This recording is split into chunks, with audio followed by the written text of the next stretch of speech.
i crec que el més important era fer una gestió responsable, focalitzar el treball sobretot en l'àrea econòmica, perquè veníem i continuem estant en una època de crisi econòmica, quasi com aquell que diu sense precedents.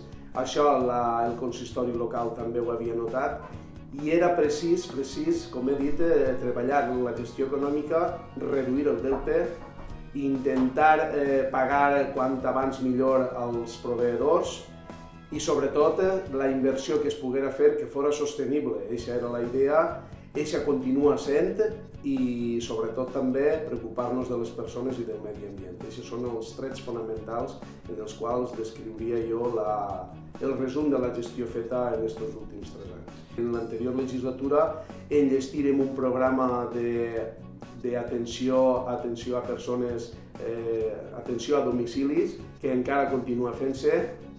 Hem creat un institut d'infodona per a que totes aquelles dones que puguen tindre qualsevol problema de maltractament siguin les primeres en denunciar i sobretot en el que és a nivell educatiu. Moco és un poble molt singular, 20 quilòmetres quadrats de terme.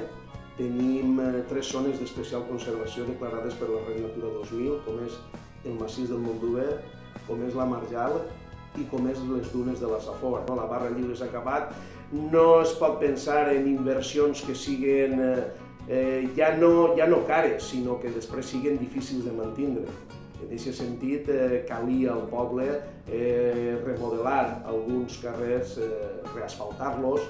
Calia també a la platja millorar tota una xarxa de pluvials que teníem.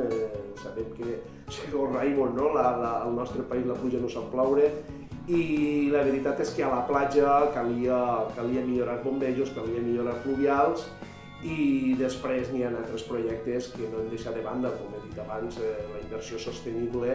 Des de fa un any estem en el pacte d'alcaldies i això també ens obliga a que qualsevol inversió vagi dirigida a abaratir la despesa energètica. No necessita un amo, no necessita una autoritat en si, necessita un grup de persones compromeses, en consens, en diàleg, que tiren endavant aquests projectes per a fer el dia a dia més ric als veïns i les veïnes de Xeraco i dels forasters que ens visiten.